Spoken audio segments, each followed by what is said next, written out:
우리나라는 전통적으로 집을 참 중요시 여겨왔습니다. 그래서 집을 중심으로 모든 생활의 문화권이 이렇게 이루어지는 것을 볼 수 있습니다.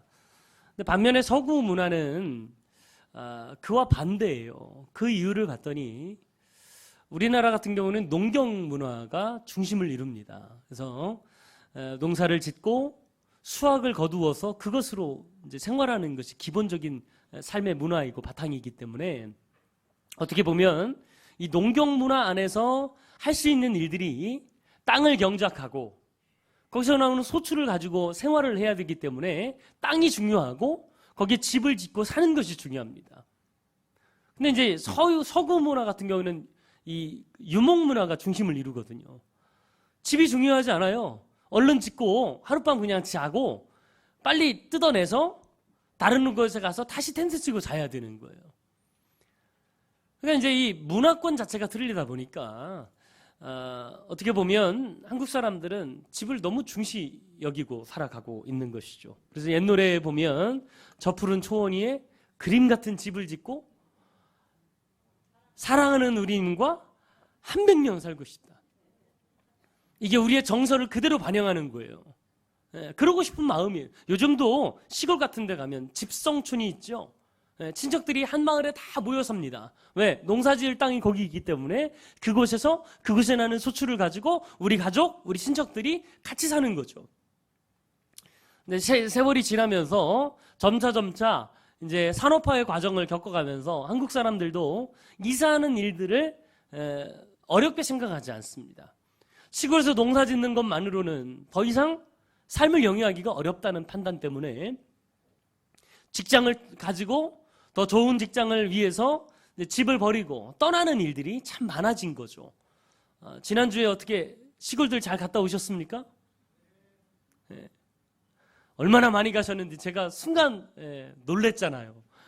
명절이라고 이렇게 많이 빠진 적은 처음인 것 같아요. 당일이 또 주일이기도 해서 많은 분들이 시골로 뭐 이렇게 고향을 찾아서 떠나게 되는데, 그러니까 우리나라 사람들 마음속에는 이 고향이라고 하는, 고향을 찾아간다고 하는 그런 마음들이 아직도 우리 마음속에는 좀 존재하는 것 같아요. 뿐만 아니라 우리나라 사람들 그 인사하는 걸 이렇게 보더라도 얼마나 집을 중요시 여기는지를 알 수 있습니다. 자, 한국 사람들은 만나면 처음 이제 이렇게 대화하는 질문 가운데 한두 개가 뭐냐면, 첫째는 나이를 묻습니다. 왜냐면 저 사람이 나랑 어떻게 될지를 빨리 판단을 해야 돼요. 나보다 나이 많으면 형 하면 되고 적으면 동생. 그래서 서열을 정해놔야 그래야 마음이 편합니다. 그래서 만나는 사람마다 나이가 어떻게 되는지를 물어요. 근데 서양 사람들은 이렇게 스쳐 지나가는 사람들이 많기 때문에 언어 자체가 존대어가 없어요. 그래서 어른에게 쓰는 영어나 아이들에게 쓰는 영어나 똑같습니다. 존경하는 그런 어투가 없어요. 물론 고급어에 들어가면 한두 마디 있긴 하지만 그런 거 빼놓고는 대부분이 그냥 평어입니다. 그래서 한국 사람들은 막 이름 부르고 그러면 기분 나빠하지만 미국 사람들은요 안 그래요. 쉽게 이름을 부르게 합니다. 이름을. 그래서 그 서열이라고 하는 것 또한 가정에서 나타나는 아주 중요한 문화 가운데 하나이죠. 또 하나가 뭐냐면 고향이 어딘지를 묻습니다. 집이 어딥니까? 저도 요즘요 제가 만나는 사람들이 인천 산다 그러면 그렇게 반가워요. 제가 인천 사람 다 됐나 봐요. 제가 살고 있는 곳이 거기니까. 참 희한하게 그런 문화들이 우리 가운데 있는 거예요. 고향이 어딘지를 물어요. 왜? 집이 그만큼 중요한 거예요. 나에게 소중하게 여겨지는 것이 집을 근간으로 이루어지는 것이죠. 그래서 사람들에게는 대부분 회귀 본능이 있습니다. 자기 집을 찾아가려고 하는 그런 마음들이 있어요.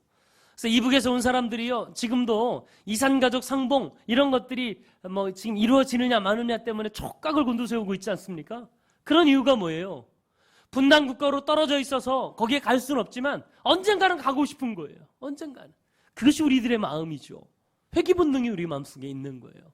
마치 연어가 바닷가에 열심히 살다가 알을 낳을 때가 되면 자기가 태어났던 골짜기로 폭포수를 넘고 계곡을 올라가서 알을 낳을 곳, 자기가 태어났던 그곳에 알을 하고 죽는 그런 연어처럼 우리도 고향으로 돌아가고 싶은 마음들이 다 있는 거예요.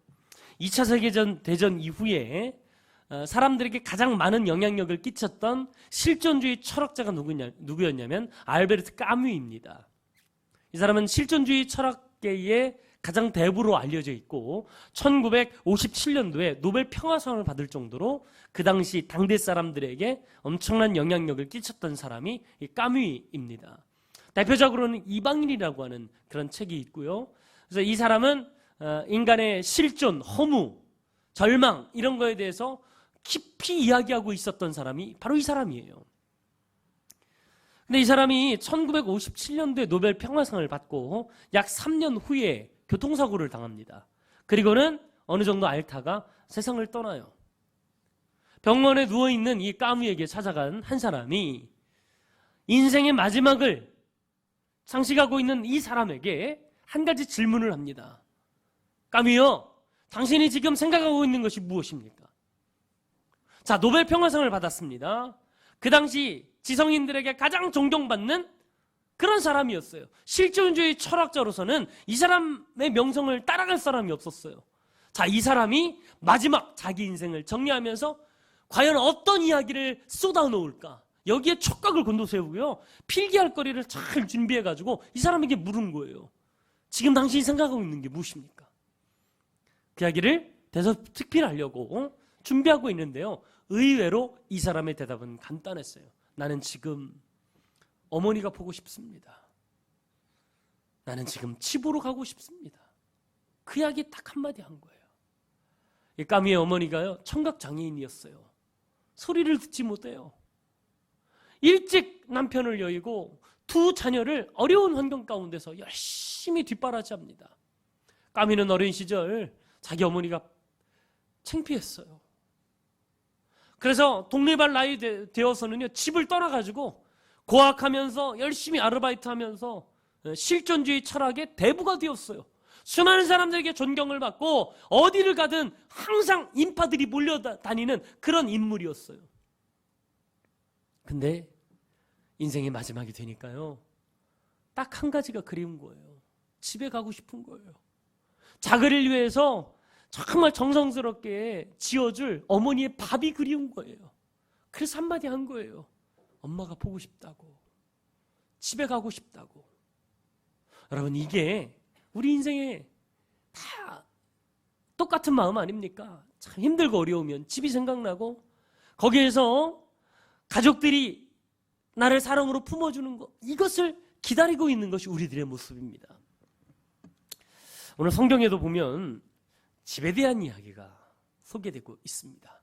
성경 전체적으로 볼 때 이 고향, 집에 대한 이야기가 상당히 많이 나옵니다. 자, 출애굽기도 마찬가지죠. 애굽에 살던 이스라엘 백성들, 그들이 가나안 땅을 향해 찾아가는 이야기인데, 여러분, 가나안 땅이 그냥 뜬금없이 나온 이야기가 아닙니다. 원래 그들이 살고 있던 땅이 가나안 땅입니다. 아브라함을 중심으로 내가 너에게 지시할 땅으로 가라, 내가 거기서 복을 주겠다라고 했던 그 땅이 바로 가나안 땅이었어요. 근데 거기에 살다가 가난하고 이 가뭄이 들면서 점차 남방으로 내려가다가 애굽에서 정착하며 살았던 거죠. 원래 그들의 고향은 가나안 땅이었어요. 그래서 고향을 찾아 떠나가는 이야기가 40여 년 동안 이어진 게 출애굽기입니다. 뿐만 아니죠. 예수님께서도 이런 비유를 들어서 말씀하셨어요. 어느 집에 아들이 둘이 있는데 둘째 아들이 아버지한테 유산을 달라고 이야기를 한 거예요. 자기 몫을 다 챙겨가지고 떠납니다. 외국으로 나가서 흥청망청 삽니다. 근데 돈 떨어지고 몸이 아프니까 결국 친구들도 다 잊어버리고 돼지 먹는 쥐염 열매 가지고 배를 채우는 그런 상황이 온 거예요. 그때 집을 생각하고 고향을 생각하고 다시 자기 집으로 돌아가는 이야기가 탕자의 비유 이야기입니다. 그러니까 성경에는요, 집을 향해 나아가는 이야기들이 참 많이 있어요. 자, 오늘 본문도 마찬가지죠. 자, 귀신 들린 한 사람이 거라사라고 하는 지역에 살고 있었습니다. 자, 무덤가에 살았다 그랬어요. 집을 떠나왔습니다. 가정에서 도저히 감당이 안 되니까 이 사람을 내쳤는지 어땠는지, 자기 스스로 집을 나왔는지, 들판이 다 자기 집이고 그렇게 방황하던 이 사람이 예수님을 만나고 회복되어서 자기 집으로 돌아가는 이야기가 오늘 성경에 나와 있어요. 여러분, 우리가 진정으로 돌아가야 될 집은 하나님의 품인 줄 믿습니다. 이 땅에 집이 다인 것 같지만요, 결국은 우리가 돌아가야 될 본향은 주님 품이에요. 주님 품이에요. 마찬가지예요. 우리가 주님 품에 안길 때 가장 행복하고 놀라운 일들을 경험하게 될 줄 믿습니다. 그렇다면 우리가 어떻게 하면 영원한 정착지, 본향인 주님의 품에 안겨 하나님의 은혜의 삶을 살아갈 수 있을까? 뿐만 아니라 하나님께서 우리에게 허락하신 우리 가정이 하나님의 가정이 되어서 정말 주님이 주시는 놀라운 축복을 마음껏 누리며 사는 가정으로 살아갈 수 있을까? 오늘 본문을 통해서 우리가 좀 살펴보고자 합니다. 첫 번째로는 자신이 집을 잃었음을 깨달아야 된다는 사실이에요. 우리가 돌아갈 집으로 나아가기 위해서는 먼저 우리 자신이 집을 잃은 상태임을 깨달아야 된다는 거예요.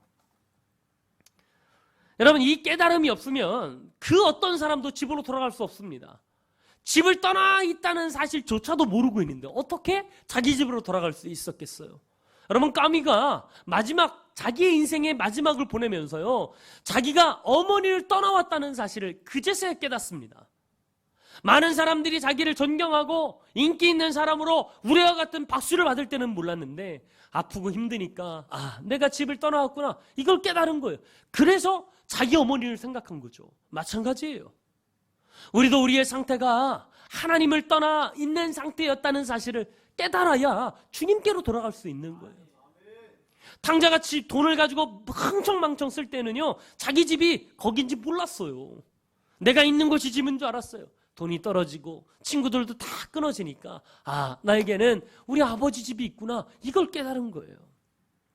자, 오늘 성경 말씀 돌아가서 한번 보겠습니다. 자, 5장 이전에 4장에서 우리가 어떤 말씀을 나누었냐면 폭풍 가운데 역사하시는 하나님에 대해서 배웠어요. 지난주 말씀인데요. 자, 예수님께서 이제 반대편으로 가자, 그래서 갈릴리 바다를 배를 타고 지나가시다가 엄청난 광풍을 만나죠. 그 광풍을 만나게 하신 이유가 뭡니까? 그 광풍을 이겨서 다른 삶의 인생의 폭풍이나 문제들을 이겨낼 수 있도록 하나님께서 훈련하신 거죠. 훈련하신 거예요. 자, 그 풍랑과 폭풍들을 다 이겨냈습니다.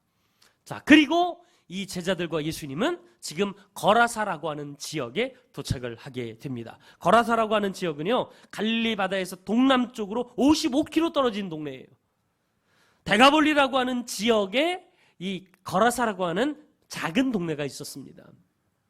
자, 여기서 예수님과 제자들은 광풍이 아니라 광인을 만납니다. 그 광풍의 또 다른 형태의 한 사람을 만나게 된 거죠. 이 사람은 정신병자였습니다.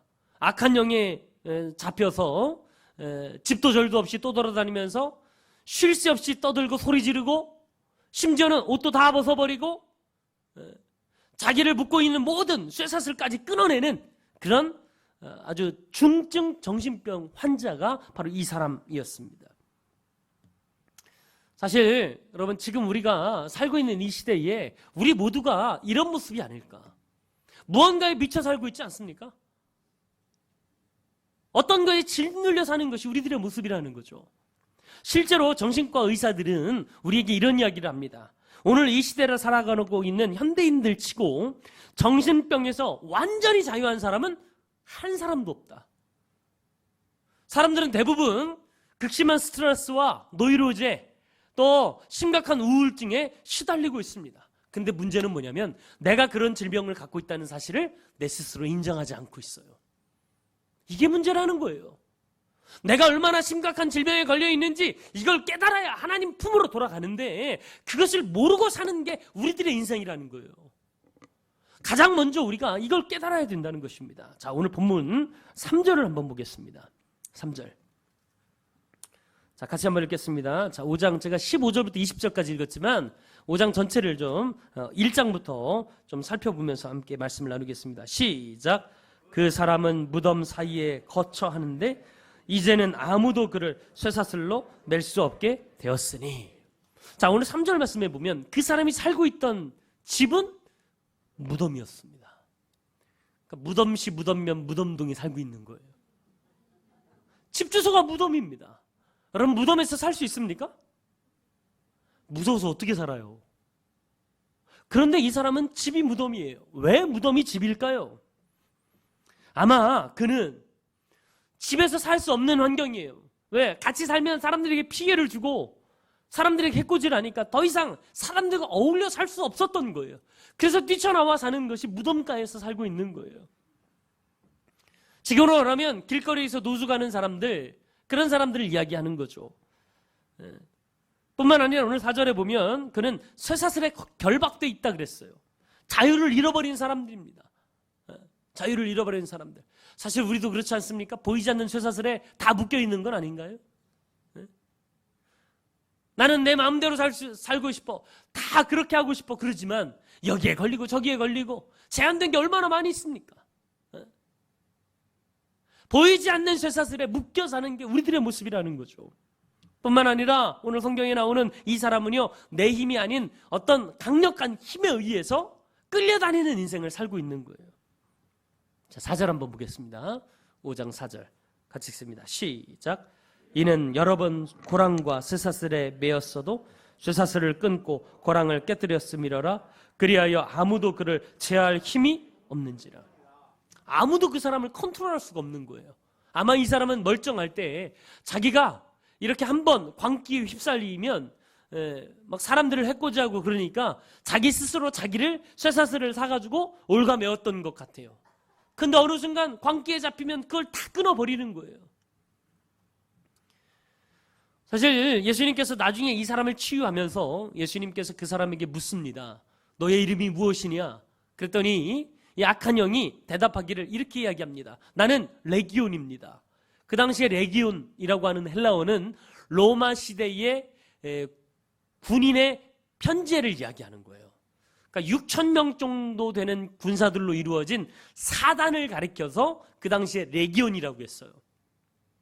여러분 6,000명 사단, 이게 얼마나 큰 군대입니까? 근데 지금 이 귀신 들린 악한 영에 사로잡힌 이 사람이 자기 입으로 나는 레기온입니다 이야기를 한 거예요. 그래서 어떤 학자는요, 실제로 이 사람에게 붙잡혀 있던 악한 영의 숫자가 6,000명이 될 것이다 이렇게 이야기를 합니다. 또 어떤 학자는 2,000명이나 이야기를 해요. 나중에 뒤에 가보면 이제 이 귀신 들린 사람에게서 떠나서 이 귀신들이 돼지떼로 들어가는데 그 당시에 몰살되었던 돼지떼의 숫자가 2,000마리였거든요. 그래서 아마 한 마리 하나씩 들어갔으면 2,000명의 귀신들이 여기에 붙어 있었을 것이다 이렇게 이야기합니다. 어느 것이 맞든 그거는 중요한 게 아니고요. 아무튼 강력한 악한 영에 의해서 광기에 사로잡혔던 사람이 바로 이 사람이었단 말이죠.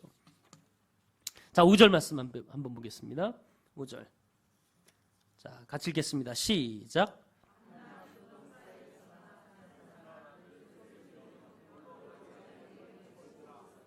할렐루야.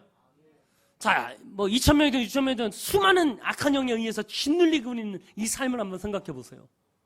예? 도대체 살 수가 없는 거죠. 어떤 때는 이 모습으로, 어떤 때는 저 모습으로.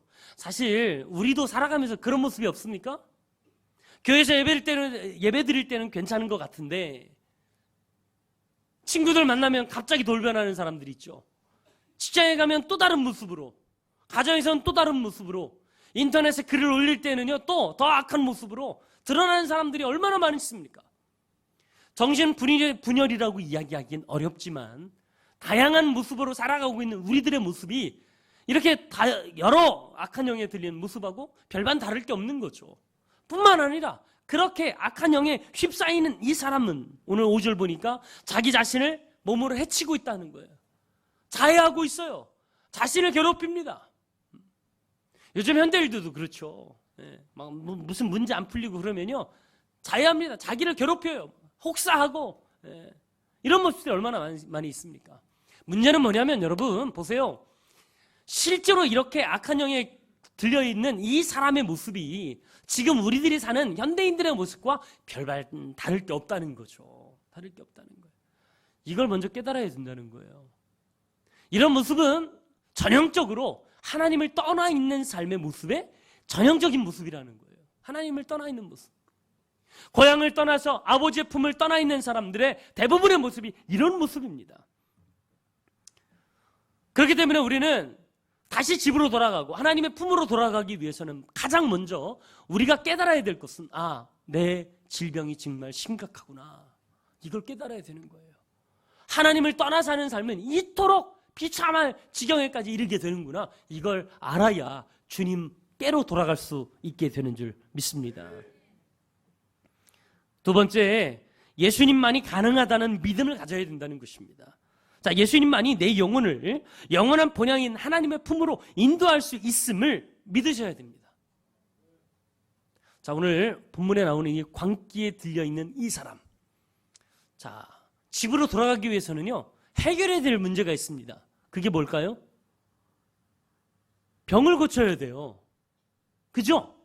이 사람이 앓고 있는 심각한 병을 고쳐야 됩니다. 그런데 자, 이 사람의 질병을 자기 스스로 고칠 수 있을까요? 없습니다. 왜요? 내가 그러는 줄 알면서도 내가 할 수 있는 일들은 아마 이 사람도 다 했던 것 같아요. 정신 말짱할 때 쇠사슬로 다 묶어가지고 꼼짝 못하게 해놔도 그걸 끊고 나가서 괴롭히고 사고치고 그러니까 내 힘으로 어쩔 수 없는 인생이 바로 이런 인생이에요. 근데 이런 인생이 누구를 만납니까? 예수님을 만났어요. 그래서 고침받고 집으로 돌아갈 수 있는 거예요. 여러분 마찬가지예요. 자, 우리가 앓고 있는 모든 질병들, 문제들, 고민들, 스트레스들, 여러분이 지금 기도하는 제목들, 모든 것들을 누가 함께 하시면 회복할 수 있다? 예수님이 함께 하시면. 할렐루야. 이것을 믿어야 우리의 인생의 문제가 해결되는 거예요. 진정으로 주님 품에 안기게 되는 줄 믿습니다. 자, 지금 이 광인이 만났던 예수님은 어떤 사람입니까? 자, 오늘 본문을 통해서 우리가 알 수 있는 두 가지는 이겁니다. 예수님이라면 자신의 질병을 고칠 수 있는 능력이 있다는 거예요. 할렐루야. 또 하나는 이 예수님이 지금 이 광인을 고쳐주길 원한다는 거예요. 여러분, 아무리 능력이 있어도 고쳐주질 않으면 무슨 소용이 있습니까? 이 두 가지가 다 해당되는 것이 오늘 광인을 만난 예수님의 모습이라는 거예요. 마찬가지예요. 여러분에게 무슨 문제나 어려움이 있다 할지라도 그 모든 문제를 해결할 수 있는 완벽한 해결책은 바로 예수님인 줄 믿습니다. 그리고 그분이 여러분의 문제를 해결해 주고 싶어 하신다는 거죠. 이 믿음이 있어야 되는 거예요. 자, 오늘 8절 말씀 한번 보겠습니다. 8절 같이 읽습니다. 시작. 이는 예수께서 이미 그에게 이르시기를 더러운 귀신아 그 사람에게서 나오라 하셨습니다. 자, 이 광인을 만난 예수님께서 그 광인에게 명령합니다. 뭐라고 얘기합니까? 더러운 귀신아 이 사람에게서 나오라 명령하셨어요. 그랬더니 정말 이 사람이 온전해지지 않습니까? 자, 이분이 누구예요? 파도와 바람에게 명해도요 그대로 순종하는 분이 바로 예수님이세요. 지금도 이 세상을 창조하시고 이 세상의 모든 만물을 이끌어 가시는 분, 자연의 모든 섭리까지도 다스릴 수 있는 분이 바로 예수님이세요. 그리고 말 한마디로 그 수많은 광기에 서린 그 사람에 들어있는 모든 악한 것들을 떠나가게 하실 수 있는 분이 바로 예수님인 줄 믿습니다. 예수님 바로 그런 분이세요. 우리가 기억하고 생각하고 있는 모든 것들 그 이상으로 역사할 수 있는 그런 분이 바로 예수님인 줄 믿습니다. 실제로 이 귀신들이요 예수님을 향해서 뭐라고 얘기합니까? 하나님의 아들 예수님이요 이렇게 이야기하잖아요. 그러니까 예수님이 하나님의 아들인 걸 이 귀신들도요 귀신같이 알고 있었다는 거예요. 너무도 잘 알고 있었어요. 여러분, 이 세상을 창조하시고 지금도 우리의 문제 가운데 얼마나 힘들어하고 있는지를 아시고 그 문제 속에서 우리를 해방시켜 줄 수 있는 능력을 가지신 분이 바로 하나님 그 아들 예수님이신 줄 믿습니다. 예수님이 왜 하나님의 아들이신데도 불구하고 이 땅에 오셨나요? 다른 거 없어요. 잃어버린 사람을 구원하기 위해서요. 우리가 잃어버린 영혼이잖아요. 우리를 구원하기 위해서 이 땅에 오신 예수님은요 우리의 문제 가운데 그 해결책을 전달하시고 모든 문제를 회복시킬 수 있는 능력이 바로 예수님에게 있다는 사실을 기억하시길 간절히 바랍니다. 자, 이 사람이요 예수님을 만나고 온전히 회복되었습니다. 자, 15절 한번 보겠습니다. 15절 어떻게 이 사람이 회복되었는가? 15절 시작. 예수께 이르러 그 귀신 들렸던 자 곧 귀신 옷을 입고 정신이 온전하여 앉은 것을 보고 두려워하더라. 할렐루야. 자, 오늘 이 성경에 보면 이 사람이 어떻게 회복되어 가고 있는가, 예수님이 이 명령 기도를 통해서 어떤 식으로 이 사람이 회복되는가. 첫 번째는요, 옷을 입었다고 그랬어요. 자, 이 사람은요, 원래 옷을 다 벌거벗고 있었습니다. 수치와 부끄러움을 다 보이고 살았어요. 자, 이런 사람을 누가 거들떠 보겠습니까? 옷은요, 그 사람의 삶을 이야기하는 거예요. 이 사람이 어떤 삶을 살고 있는지를 옷을 보면 아는 거예요. 그만큼 복장, 옷이 중요합니다. 이 사람이 옷을 입었다는 것은 삶이 회복됐다는 거예요. 다른 사람들을 만날 수 있는 관계까지도 회복되었다는 것이죠. 이게 이 사람의 옷을 입었다고 하는 표현에 들어있는 거예요. 뿐만 아니라 정신이 온전해졌습니다. 질병이 치유받은 거예요. 삶과 관계 문제뿐만 아니라 지금 이 사람이 앓고 있는 이 악한 영에 휩싸여서 하고 있는 이 광기, 여기에서까지 완전히 회복될 수 있었다. 뿐만 아닙니다. 오늘 15절 보세요. 15절 맨 뒤에 보면 온전하여 앉아있는 것을 봤다 그랬어요. 앉아있는 것을. 여러분, 정신이 이상한 사람은 대부분 가만히 앉아있질 못합니다. 눈동자가 왔다 갔다 하고요. 부산합니다. 일어났다 앉았다, 일어났다 앉았다, 여기 갔다 저기 갔다. 그런 사람들이 대부분 정신이 온전치 못한 사람들이거든요. 그런데 이 사람도 온전치 못하니까 쇠사슬로 묶고 있어도요, 그거 다 끊어버리고 이리저리 날뛰는 사람이었잖아요. 그런데 예수님을 만나고 이 사람이 어떻게 회복됐냐면요, 예수님 발 앞에 앉아있다는 거예요. 예수님 발 앞에. 오늘 마가복음에는 예수님의 발 앞에 앉아있다는 표현이 나타나 있지 않지만 병행구절인 누가복음이나 마태복음을 보면 예수님 앞에 앉아있다, 예수님 발치에 앉아있다, 이렇게 표현하고 있어요. 그가 왜 예수님 발 앞에 앉아있을까요? 하나님의 말씀을 듣기 위해서였어요. 하나님 말씀을 듣기 위해서. 무슨 얘기입니까? 그렇게 정신이 온전치 못해서 이리저리 떠들고 다니면서 왔다 갔다 하던 이런 부산했던 사람이 하나님의 말씀에 귀를 기울이고 예배하는 자로 바뀌었다는 거예요. 바뀌었다. 얼마나 많은 놀라운 일입니까? 의사도 고치지 못했어요. 어떤 약도 이 사람을 온전케 하지 못했어요. 가족들도 포기하고 다 떠났어요. 그래서 사람이 살지 않는 무덤가에서 살고 있던 사람이 예수님 한 분 만나니까 이렇게 고쳐지는 거예요. 마찬가지예요. 여러분이 앓고 있는 질병이나 문제, 어려움들 예수님이 함께 하시고 예수님이 여러분을 만나주시면 여러분도 오늘 성경에 나오는 이 광인처럼 온전하게 회복될 줄 믿습니다.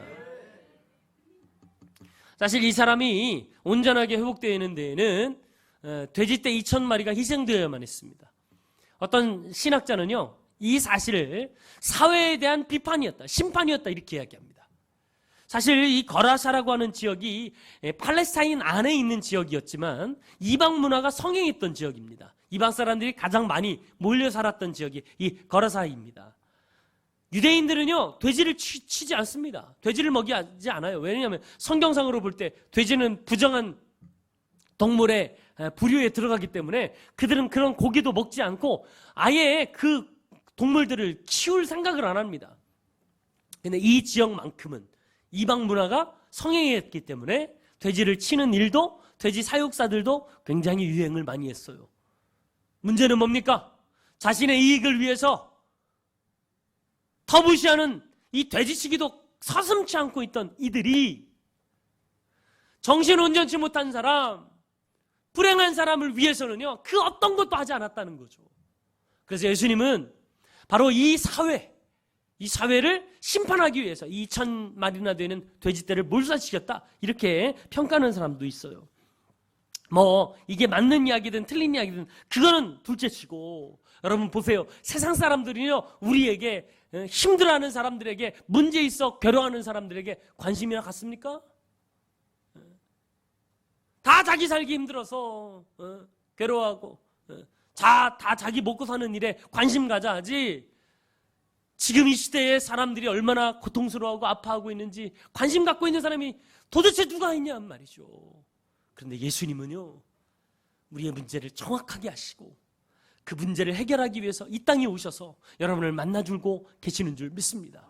이분만이 해결책이에요.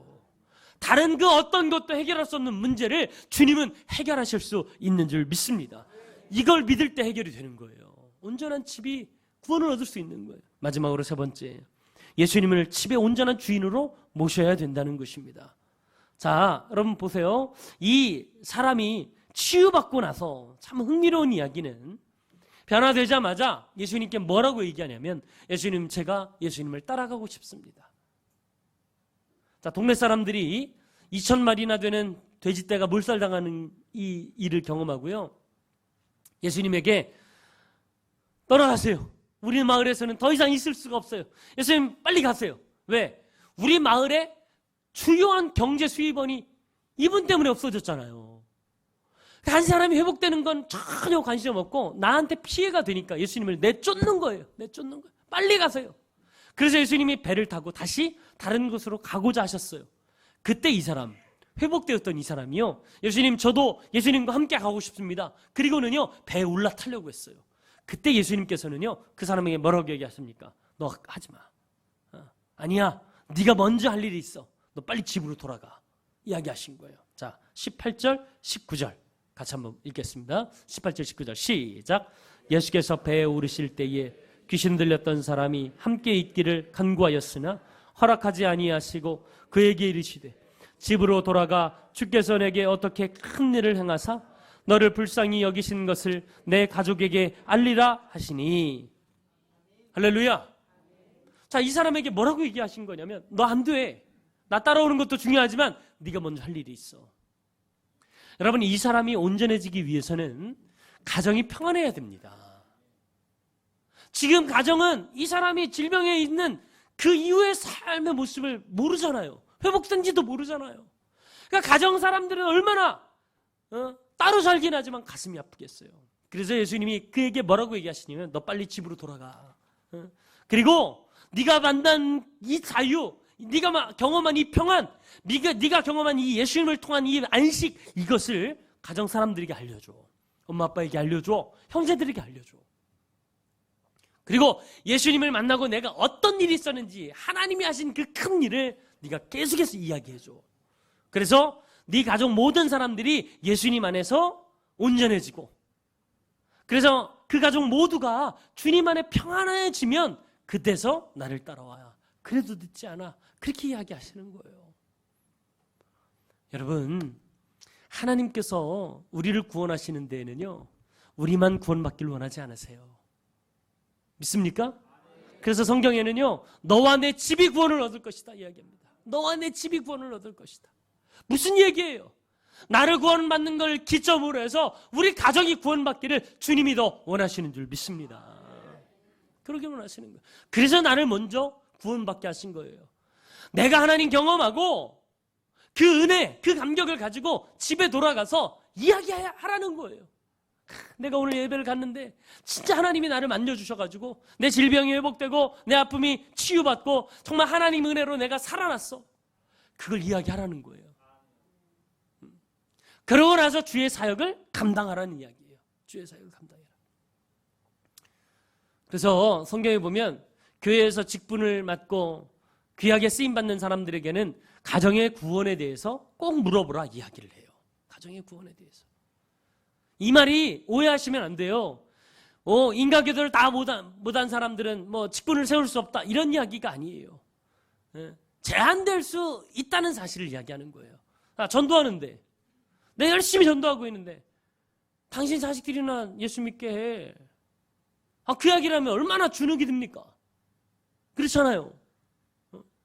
그래서 먼저 우리 가정이 구원받기를 원하시는 거예요. 구원받기를 원하시는 거예요. 여러분 마찬가지예요. 여러분 하나님께서는 우리의 가정부터 하나님의 복음의 역사가 시작되기를 원하시는 줄 믿습니다.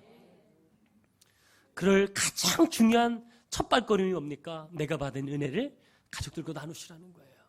집에 돌아가셔서 어떻게 하나님이 나에게 역사하셨는지, 하나님의 은혜를 어떻게 주셨는지를 계속 이야기하십시오. 그러면 그 이야기가 그 사람들 귀에 들리면서 그것이 믿음이 되어서 우리의 마음을 평안하게 해줄 줄 믿습니다. 그렇게 해서 여러분 모두가, 여러분의 가정이 하나님의 은혜 안에 정말 우리가 가야 될 귀한 본향인 예수님의 품으로 우리를 인도되는 축복이 있길 간절히 바랍니다. 이 시간 함께 기도하기를 원합니다. 하나님, 나도 이 세상 살아가면서 늘 주님 품이 그리웠지만 내 힘으로 안 되는 거 내가 깨달았습니다. 하나님 도와주세요. 주님이 함께 하시면 우리 가족이, 우리의 자녀들이, 우리의 남편이, 우리 아내가 다 예수 믿고 구원받게 될 줄 믿습니다. 주님 도와주시고 정말 우리가 가야 될 영원한 본향 하나님의 품으로 주님 우리를 인도해 달라고 시간 주여 한번 크게 부르짖고 같이 기도합니다. 주여 할렐루야. 사랑의 하나님, 이 시간 함께 하여 주셔서 정말 하나님 우리가 돌아가야 될 집이 분명 주님의 품이고 아버지의 본향임을 이 시간